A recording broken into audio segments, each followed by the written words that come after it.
You ask Tiger to solve. This deals with linear equations with one unknown.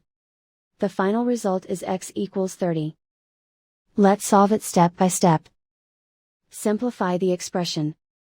Break up the fraction. Find the greatest common factor of the numerator and denominator.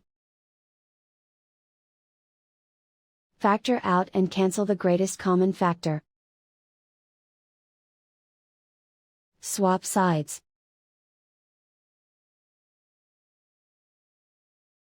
Group all constants on the right side of the equation.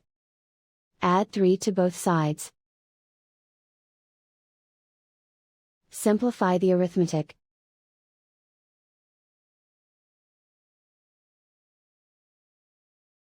Isolate the x. Multiply both sides by 6. Group like terms. Multiply the coefficients. Simplify the fraction. Simplify the arithmetic. And so the final result is x equals 30.